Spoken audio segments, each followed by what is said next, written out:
Assalomu alaykum hurmatli talabalar. Sizlar bilan umumiyda patologiya va mikrobiologiya fanidan ma'ruza mashg'ulotimizni boshlaymiz. Mavzu detromitsitlar sinfi, tavsifi va ularning sistematikasi. Reja zamburlarning tuzilishi, morfologiyasi. Ikkinchisi zamburlarning hujayra tuzilishi.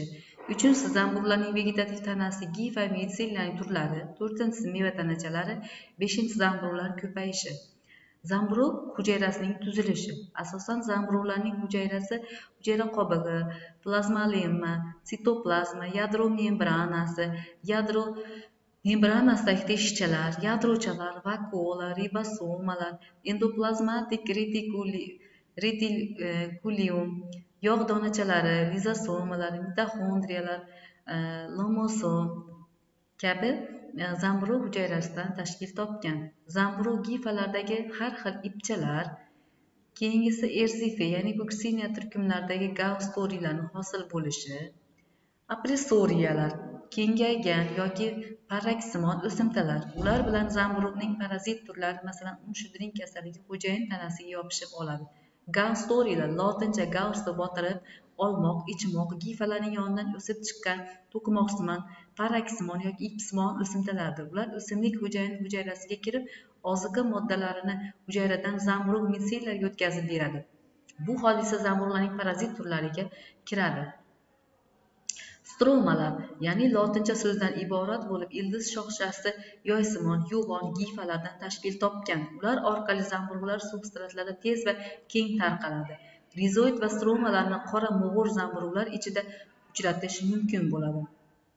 Oidiyalar, ya'ni tuxum shaklidagi hujayra, gifa ayrim dumaloq tuxumsimon yupqa devorlardan tashkil topgan bo'ladi. Xlamidosporalar, bunda hujayraning ayrim bo'laklariga bo'linishi natijasida yangi mustaqil hujayralar hosil bo'ladi.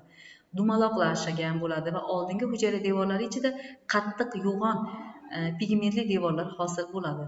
Xlamidosporalar tashqi muhit noqulay kelgan vaqtda mitseliy bo'laklardan yoki hujayralardan hosil bo'ladi.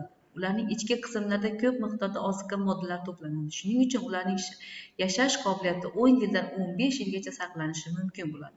Bunday xlamidosporalarni zamburug'larning fuzarium, verticillium turkumlarida kuzatishimiz mumkin bo'ladi. Ordinalis tartibga kiruvchi zamburug'larning xlamidosporalar teleospora deb aytiladi va ularning ko'rinishlari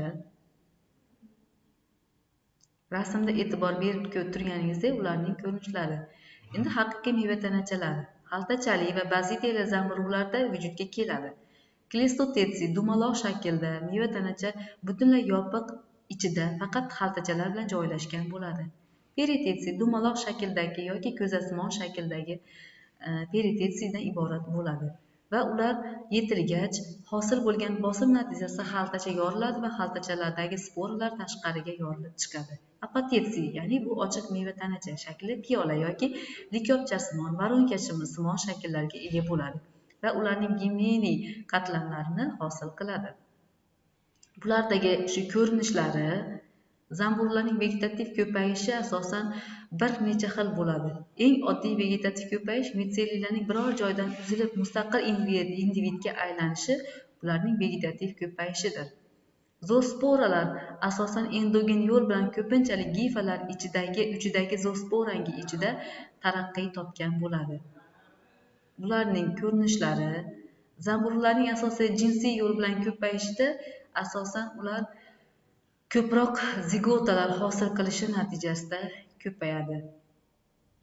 Izogamiya yo'lida hamda heterogamiya yo'llarida, oogamiya yo'llarida zamburug'larning ko'payish jarayonlari hosil bo'ladi. E'tiboringiz uchun katta rahmat.